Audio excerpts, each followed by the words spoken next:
طالب العلم قم لا تنم فإن الزمان يا طالب العلم.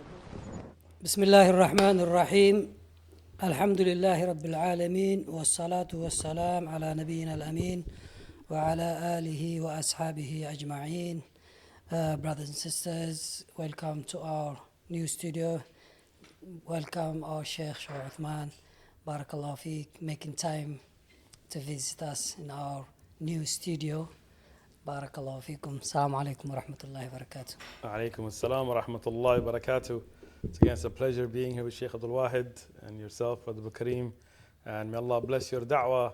And I think this is a very, very important aspect of da'wah, which is following up with the reverts and the work that you're doing. Allahumma barak. May Allah accept it and may Allah bless it. Barakallahu Feek.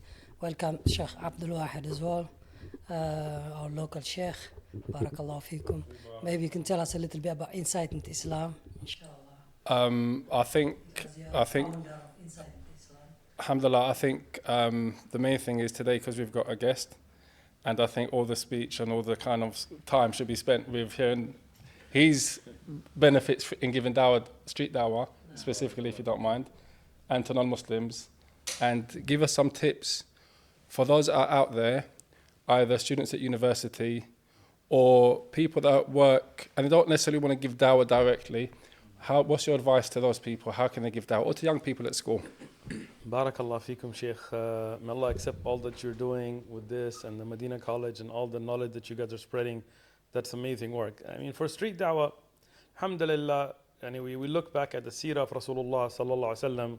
He was the best of mankind and the most knowledgeable of mankind and ashraful ibn Adam, the most honored of mankind. And he went out to the streets, to the people in Mawsim al-Hajj and to the different tents, and he bared patiently the hardships that he had in Ta'if and other places. So it's a role model for us.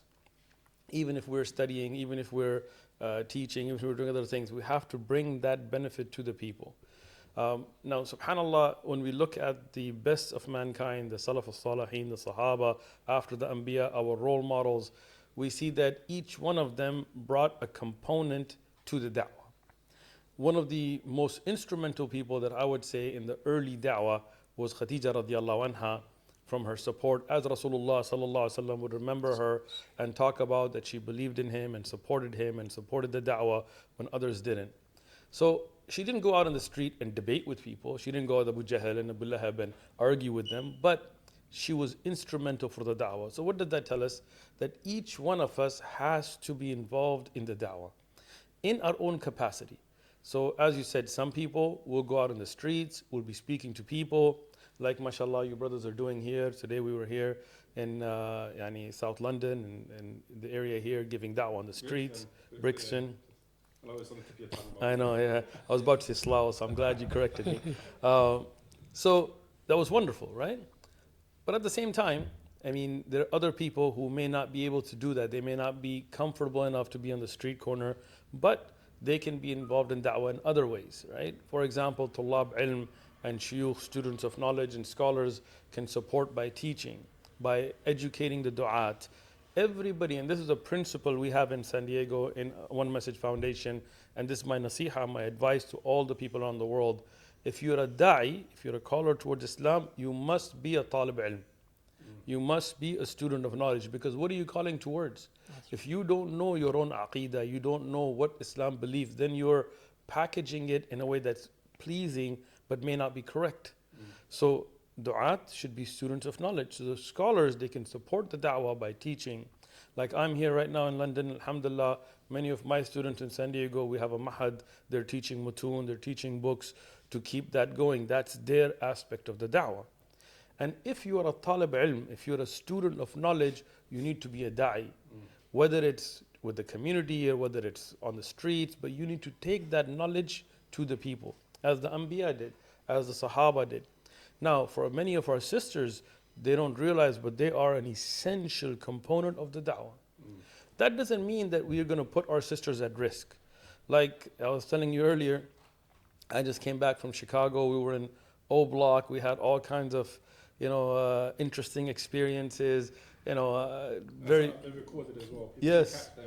Yeah, it's on the One Message Foundation channel. You'll see some of them are posted, some are being posted. You can see them. Alhamdulillah, we had 16 shahadas in the same day, which was wonderful. But there is an element of danger. Very recently, I was in a place called Chicano Park in San Diego, and it's in what's called Barrio Logan. So it's like what you would call the ends, or the roadmen hang out there. And a guy came and started throwing the English translation of the Quran that we had. And I had to check him, I had to reset his button. And alhamdulillah, we made him pick him back up and everything. But those are dangerous situations. So we wouldn't put our sisters in those dangers. No, we wouldn't put our sisters on, TikTok and Facebook and Instagram showing the zina that Allah has told them to hide. But the essential thing in their da'wah, supporting the du'a, their husbands, their brothers, their fathers, many of them, if you don't have a da'i like that in your family, to utilize social media for good. Like, people post like what they're having for lunch, on Instagram, and I don't really care what you had for lunch. It's not my business. Eat your food, say alhamdulillah, move on.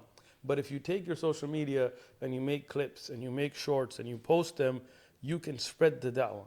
Right now there are sisters that are anonymous to us, that are in their houses, in their haya, in their hijab, but they're taking these videos to every corner of the world, and we're getting tons of people that are seeing the videos and coming and accepting Islam, or contacting us online and accepting Islam because of that. So if you are studying Sharia, if you are, talib ilm, come out. If you can go out on the streets and speak to people, great. But if that's not your thing, if you're not able to handle that stress, and it is very stressful, then teach that knowledge, encourage the du'at, get the people giving da'wah, get them to sit down, teach them about the Quran, about the miracle of the Quran, about the miracles of the Prophet ﷺ, to take that knowledge out. If you are a regular person at work and you're not wanting to go out and give da'wah, be a part of the solution. Come and say, okay, I have social media skills, I have some wealth, I can donate towards buying pamphlets. It's not about paying du'at, but da'wah does take funding. Rasulullah sallallahu alaihi wasallam used to raise funds in Tabuk, for example. Uthman radiyan, he gave so much. Rasulullah said he earned Jannah from it, right? So you can utilize your wealth for da'wah. If not, you may have other skills. Like in One Message Foundation, I'm one of the least important people because I just show up in front of the camera. But the people in the background who order the materials, who organize the tables, that do the taxes, that do the paperwork, that's essential. And I think an essential component of all of that, as what we're facing, is the after shahada care. Like, okay, somebody takes a shahada, alhamdulillah, but what about after that? Making sure that they learn their aqidah, that they learn wudu and salah and ahkam, making sure we can help them in the social ills that they'll be dealing with. Some people have chemical dependencies, other addictions, family situations, being there for them. That's all a part of the da'wah. So everybody needs to figure out what's your skill. What did Allah subhanahu wa ta'ala, Khalid bin Walid, he had his own skill, radiyallahu anhu, which was very different from Abu Hurairah radiyallahu anhu's skill, right? But equally as important as a part of the solution. Barakallahu feek, Sheikh. You're right. I mean, everyone, can contribute to the da'wah. Like everything that we have in the office here, it didn't come from us, but it was donated. Everyone donated. Everyone contributed. And so as you said, as a ummah, when we work together, we achieve inshallah, we can achieve a lot. Barakallahu feek. I mean, this is the reason, we've been, alhamdulillah, we've been doing street da'wah, as I said, like for about nearly 30 years, alhamdulillah, in Brixton. So, but as you said, one of the difficult that we had before, alhamdulillah, a lot of people take shahada, but after shahada, what do you do with them? So the purpose is not only for them to take shahada, but to educate them the right aqidah, the right manhaj. And this is one of the reasons our insight into Islam. We're based in London, Lambeth. We decided to open an office so we can, when people become Muslims, they can come here and learn their religion, give them the right aqidah, the right manhaj. That's the purpose of this office, alhamdulillah. I got a question. So what one of the things which is evident from what you just mentioned is the importance of ta'awun, basically. Yes. And then da'wah isn't just a one-man job, but there's a whole team behind it. There's people, and there's cooperation between different either teachers, educators, videographers, people that are creating content, sisters. Some of the most amazing content I've seen online on Instagram has been by sisters. Yes. Posting very beneficial quotes, mindset stuff, like really good stuff. With regards to, obviously you're in the US, we're in the UK, so a non-Muslim country, so we're dealing, and it's a Christian country, generally speaking, so we're dealing with the same type of audience. Generally speaking, you guys are maybe 5 years ahead of us in terms of what you face in terms of whatever, right? Liberalism or whatever. But in terms of the mad'u, the one that's being called, what do you think is the most effective way to get straight to them, giving dawah to them, for example? That's a great question. I think one thing people need to realize, there's never a one-size-fits-all approach to da'wah. That's why I don't really believe in setting up like, a little system on, okay, just go from here to here, because everybody's different. And that's the beautiful thing about the da'wah of Rasulullah sallallahu alaihi wasallam, that Abu Bakr radiyan, for example, when he would introduce the Prophet sallallahu alaihi wasallam, he would look at what qabila the person is from, where their background is, and then tailor that da'wah with it. So when I speak to people, the first thing I try to figure out is where their mindset. For example, if they're atheists, for me to talk about the mistakes in the Bible doesn't make sense because they're atheists, right? And if they're Christians, for me to try to convince them that there is a God doesn't really make sense, right? So first thing I tell them, what do you believe? Where do you think we came from? What do you think the purpose of life? So it opens up a window into their mind. And then if they're agnostic or if they're atheist, then okay, getting them to, okay, why are we here? Is there a purpose in life? Is there a creator? Would it make sense that this beautiful creation, the human being with this beautiful mind, everything has a purpose, right? This mic has a purpose. It wouldn't make sense if this was sitting here without a purpose. And if it stops working, we throw it away. We don't keep it just for looks, right? So this cup has a purpose. If it breaks, we throw it away because it has a purpose. That's what it's for. None of this is as complex and as capable as a human body. So it wouldn't make sense that this has a purpose, but this doesn't, right? So we go through that. Okay, so then if they believe there is a creator, then okay, who is that creator? What did that creator give us a message? Or would the creator just leave us without purpose? Even when you bought these cameras here, or you buy your cell phone, it came with some use guides, instruction for use, or user manual, or whatever else you want to call it. I work in the med device industry. Legally, we have to put an instruction for use with a device because there's safety warnings, right? Just like that, if we have a creator and we agree there is, of course the creator is going to give us some guidance on how to live. What is the moral right and wrong? Otherwise, if morality became subjective, there would be no morality. Because your idea of morality would be immoral to me and my idea would be immoral to you, so nothing would be moral. Whether abortion or euthanasia or any of these questions, the death penalty, people can hold different views with their own moralities, but we do believe there is a creator, then he would give us guidance. So once we get to that point, then we start talking about the Quran, the Bible, the preservation of the Bible, the preservation of the Quran, the Old Testament, the Torah, what do we have today, the miracles of the Quran, how there are things in the Quran, a man like the Prophet Muhammad sallallahu alaihi wasallam, in the time period that he was, could not have known. Impossible, right? And then when we get to there, then we get to the hurdle of, okay, they believe in Allah, they believe in the Prophet sallallahu alaihi wasallam. We talk about the miracles of the Prophet sallallahu alaihi wasallam, like the splitting of the moon and the evidences and so on. Then the next question is always, and it's very important, is asking them, what's holding you back? Because a lot of times you may be giving a speech, but that's not what's holding them back. They may already believe in that. And a lot of people are very straight. They're like, what I believe in, like today we had one conversation. He said, look, I believe in what you're saying, makes sense, but I come from a culture where this. So then you have to say, okay, what's more important? Following your cultural practices or being on the purpose that you were created for, right? They may come back and say, I can't give up drinking alcohol. You can tell them, is really alcohol worth for you ruining the purpose of your life and possibly going to hellfire forever and ever? Is that really worth it, right? So you kind of go through that process of then clearing up the shubuhat or the hurdles that they may have, and then ending, inshallah, by the will of Allah subhanahu wa ta'ala, in the shahada. But I do want to make a point. We don't go out there with this intention that we can guide people. Ma alayna illa balaghul mubin. It is not upon us except to clearly convey a message. I've had times where I gave da'wah to somebody and 10 years later they came back and took their shahada.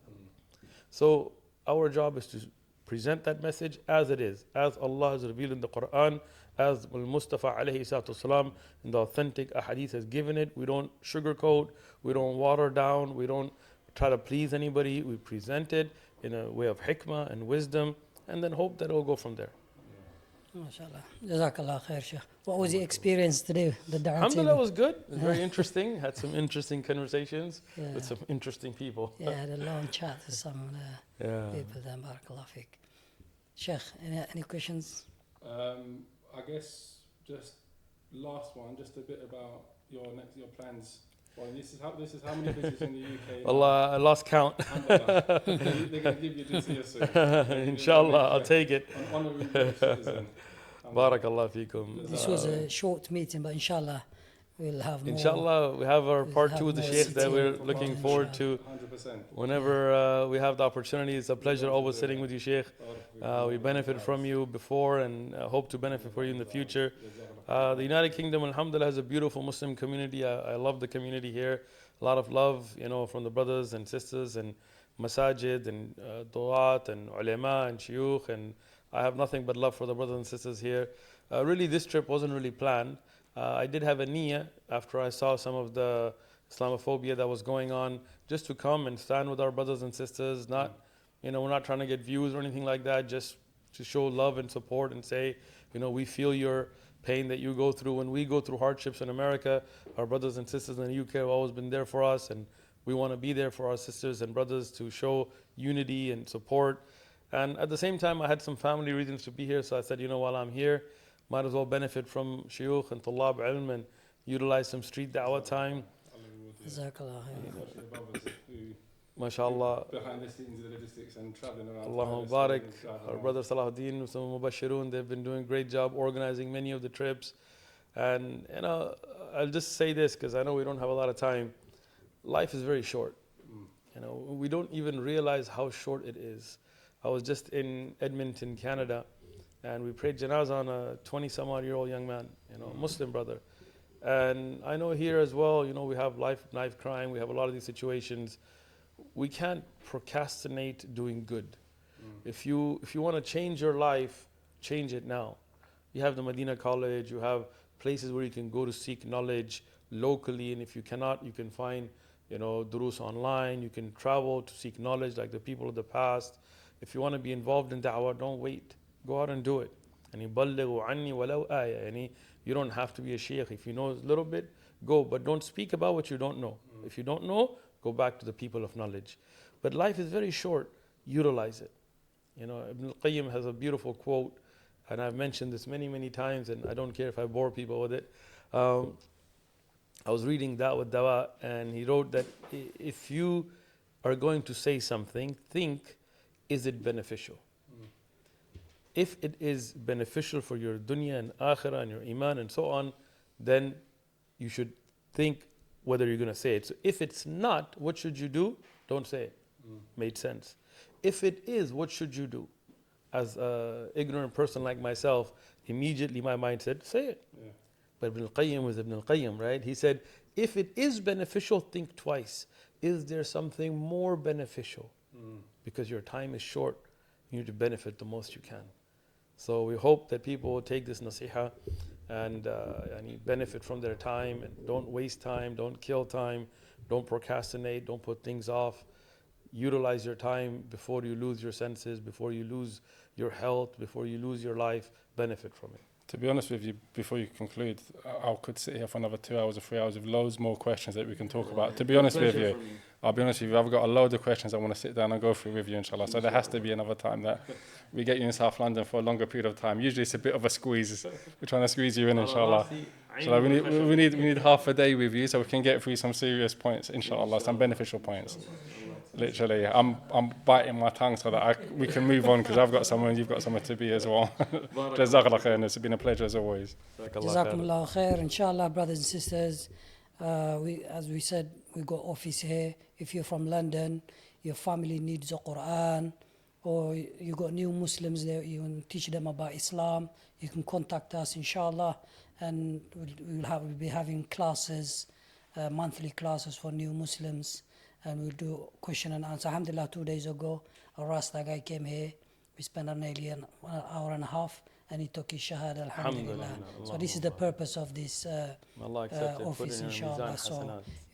if people can come here, friendly environment, inshallah, we could try to explain to them the right Islam, inshallah. بارك الله فيكم جزاكم الله خير أكرمك الله. سبحانك جزاك الله اللهم خير وبحمدك شيخ. واشهد ان الله لا يشرفنا. اله الا انت نستغفرك ونتوب اليك بارك السلام الله عليكم فيك. ورحمه جزاك الله الله خير. وبركاته